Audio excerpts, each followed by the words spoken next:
This is the Dallas Cowboys Report. I am Tom Downey. Today's show is presented by Manscaped. 20% off and free shipping when you use promo code COWBOYS at manscaped.com. We'll tell you all about their great men's grooming products later on in today's show. But I want to begin with the La'el Collins update. Well, he gone. No longer a free agent for the Dallas Cowboys, or no longer a player under contract for the Dallas Cowboys. The Cowboys will release Collins today. I think that's actually just been made formally official here by the organization. And there are several teams who are, quote-unquote, interested in La'el Collins. Now, background here, some notes, etc. Several teams are interested in Collins, and it's a post-June 1st move. Allow me to explain what it is. If the Cowboys had cut or traded Collins today, yesterday, tomorrow, whenever, they would have saved barely $1 million. So it wouldn't have been all that much in terms of actual savings since you would have had to sign a new player on the roster, etc. But by making this a post-June 1st cut, the Cowboys do save $10 million in salary cap space. The downside is, well, you can't use that money until after June 1st. So this would allow you to pay your draft class, roll over some money, have your insurance money for midseason signings. That was an issue for the Giants this past year in terms of, they ran out of money to restructure deals. That gives you your buffer money.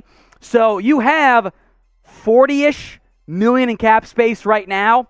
Less than 30 or so of that is actually available. That's still a ton of money in the open market right now. In the end, the Cowboys were done with La'el Collins. They were out. They were tired of the suspensions. They were tired of the 2020 not being in shape to show up to camp. They were done with him. And that also makes it tricky to trade him because the rest of the NFL also knew that about the Cowboys, that they weren't going to keep him, and they didn't do a good job of covering that up. But in the end, I actually think that the leaks of the Cowboys shopping Collins were because there were not any good offers, and they wanted to try to get a better market. I think that was the case, and it was handled better, not perfectly, than what it was compared to, say, Amari Cooper. So with Collins out in Dallas, Terence Steele is now the full-time starting right tackle for the Dallas Cowboys. Rough in year one, massive jump forward in year two. Will that continue? I don't know, but he's super cheap. He's a starting caliber right tackle. They found a gem as a UDFA. Is he perfect? No. Is there still holes on the offensive line? You better believe it. So they got to figure out the rest of that O-line here. But as it relates to Collins, what is your one-word reaction to the Dallas Cowboys cutting him and moving on from the, well, it was not a good deal at the time, at least after year one, franchise right tackle? Let me know in the comment section right now. My one word? Whatever. I'm over it. I'm over the Randy stuff too. Teams know about his issues. They know he was out of shape in 2020. They know he got suspended in 2021. The Cowboys were not going to get great value back unless they were great negotiators. And if we're being honest here, they suck at negotiating. They are bad at contracts. They are bad at trades. When was last time they had a great trade at the time and in the long run?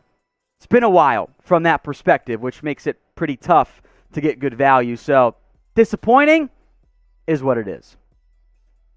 The expectation now, this is not finalized as we sit here filming this, is that Dorance Armstrong is going to return to the Dallas Cowboys. The Cowboys are close to re-signing Dorance. Then again, we heard even more stuff about Randy Gregory. Contract details not yet known. The reports from Todd Archer, Michael Gelkin, etc., that the Cowboys were close to Armstrong also said that they were still looking for a true Randy Gregory replacement, which is what they should be doing. So we don't know the money, but I still want you guys to grade this move for me. A, B, C, D, or F. How you feeling about the addition, or I should say the retention, of Dorance Armstrong? Drop a grade for me in the comments section right now. All right, 2021 stats here. 37 tackles for loss, 37 tackles, 3 tackles for loss, got 5 sacks. The pressure rate was just over 11%. In the end, that's pretty good for Dorance Armstrong. He had his best year by a massive margin. It was a breakout season for Dorance Armstrong this year.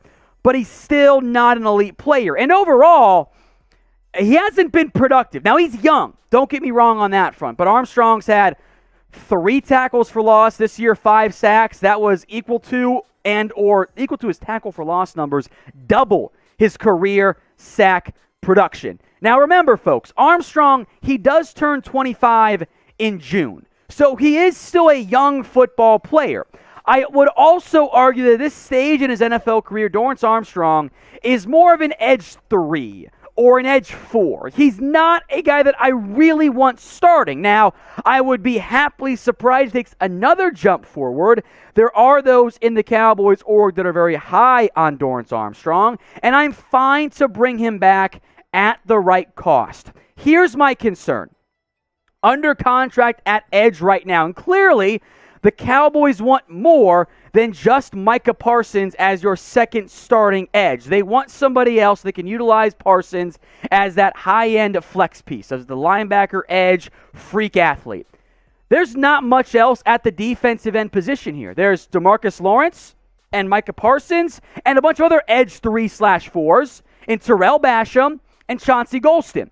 So when they finalize, I should say, the Dorance Armstrong re-signing, they still need an edge 2. And we're going to run through some possible options there. We're going to run through some cornerback buzz on top of that with Patrick Peterson. But first, today's show is presented by Manscaped. 20% off and free shipping when you use promo code COWBOYS at manscaped.com. We'll put that link in the comment section and in the description for you guys here. Manscaped.com and use promo code COWBOYS. Get the Lawnmower 4.0, the Ultra Premium Collection. You are not going to have the perfect bracket this year for March Madness, but you can have the perfect set of balls if that's what you guys are searching for. And trust me, that is something that I think you guys should want to have. Manscaped.com, promo code Cowboys. That link will be in the comment section and in the description. Let's talk free agency more in depth now. We'll go quickly on a lot of this stuff here, as we've been going for a while already. How about Patrick Peterson? He himself had mentioned the Vikings, the Chiefs, and the Cowboys as possible fits for the guy who played for Minnesota last year. I would argue the Cowboys do not have a major need at the cornerback position. But remember, Dallas allegedly, per Patrick Peterson himself, made a push last year. I want to say this. Patrick Peterson understands the game, you guys. The number one rule of free agency, link yourself to Dallas. Real or fake, that'll get you attention. That'll get you the views on NFL Network, on ESPN, and might get you just an extra $500,000 $1,000,000. It's nice if you're a player. Peterson is still a good player. I still like what Pat Pete can do. I do think at this stage in his NFL career, he is pretty much on the decline. He's still a starting caliber guy, but he's not prime Patrick Peterson, number one corner anymore. That's just not what he can be in the NFL. The quarterback room, meanwhile, for Dallas is in pretty good shape. If we're being honest, if we're being objective, Anthony Brown played well for you. Jordan Lewis was fine at nickel. You spent a second-round pick on Kelvin Joseph, a top 100 pick on Deshaun Wright. If those are your 5, probably okay at the position. So you don't have to go get a corner. I would be pleasantly surprised if the Cowboys invested in someone like a Patrick Peterson. Now I want you guys to name a player who you think the Dallas Cowboys should go out and sign. Keep it somewhat realistic, but let me know in the comment section right now. With edge rusher uncertainty, I want to look at some of the top guys out there in free agency, and we will go quick on all these players. Jadeveon Clowney, he will take his time. He might price himself out of the market at edge. Za'Darius Smith is now back on the open market. He'd agreed to a deal with with Baltimore, and then apparently Randy Gregory'd them. So, yeah, go right your wrong earlier. The Cowboys allegedly have interest. I got to see more than due diligence and talks and internal conversations and discussions before I get my hopes up, but I am ready to be heard again. All right, Melvin Ingram, veteran edge rusher, I thought was better in KC than he was in Pittsburgh. If he's your low-end edge too for a one-year deal, I can live with it. Derek Barnett intrigues me. Production dipped this year. Philly's not going to bring him back 1 year. Get him under $5 million? I have interest. How about Trey Flowers? Kind of think he's cooked. 2 bad years in a row for Trey Flowers. That should raise some pretty big red flags for you, given that he's a bit aging and has not lived up to his contract in any capacity for Detroit. Justin Houston, he's old. I know that, but he still produces at a above average-ish level. If you bring back Dorance Armstrong, maybe you don't want Houston too, but kind of be okay with that. Again, you have a numbers game than an edge if you add Houston and a draft pick. Jerry Hughes, local to an extent, TCU kid. Gets pressures, not much sacks, but he is an aging veteran. So too is Jason Pierre-Paul. He kind of fell off a cliff this year, folks. I wonder how much he has left in the tank. Dante Fowler, disaster signing in Atlanta. He's played a lot, and he sucked. He's had 2 good years of his 6. That should raise some red flags. Lorenzo Carter's a decent under-the-radar option. Former, I think it was 3rd-round pick out of Georgia for the New York Giants. I'd be fine there. That's probably one of the more appealing names on this list. Tack McKinley, sure.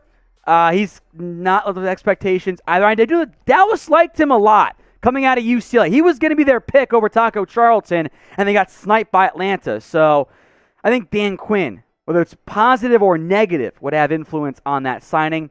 Arden Key's coming off a breakout year, by the way. Here's your problem. He did a decent amount of his damage as an interior rusher.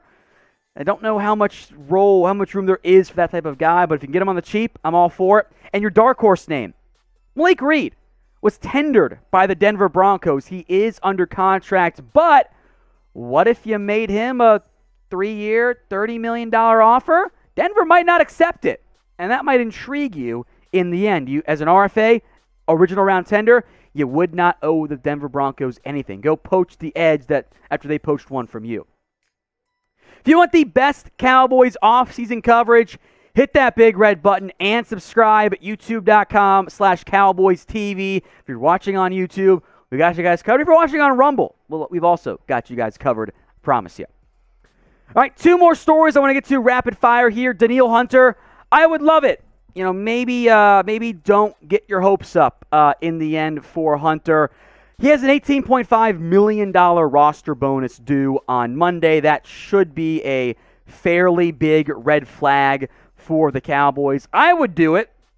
I don't know if Dallas would. The Vikings are allegedly trying to trade Hunter at this point. I would love to get him on the roster. I would be all for adding Hunter. That makes your edge rushing group better than what it was last year.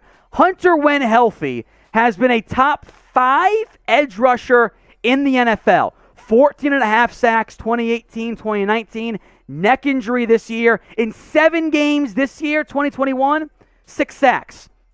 Dude's a stud. Hunter, Tank Lawrence, Micah Parsons, mwah. I love that edge rushing duo. I would trade for him right now, and I would pay him a big fat new deal because I do think Hunter would want a big fat new deal. But the $18.5 million roster bonus plus Hunter himself wants a new deal just seems a bit unlikely. So what is your confidence level in the Dallas Cowboys as we sit right now? Scale it for me 1 to 100. Let me know how you guys are feeling in the comments section. Saw Jaron Kearse, who is still a free agent, quiet at this point around him. I would like for that to change. I haven't seen, as we sit here filming this live, anything major at this point around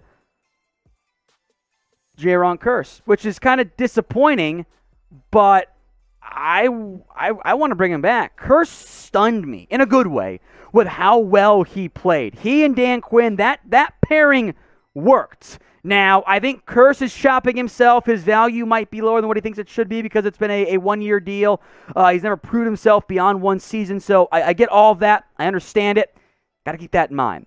So what do you guys think? Will the Cowboys re-sign Jayron Kearse? Type in Y for yes or N for no. Do you think the Cowboys will retain their young-ish, talented breakout player at safety? Get those votes in for me in the comments section right now.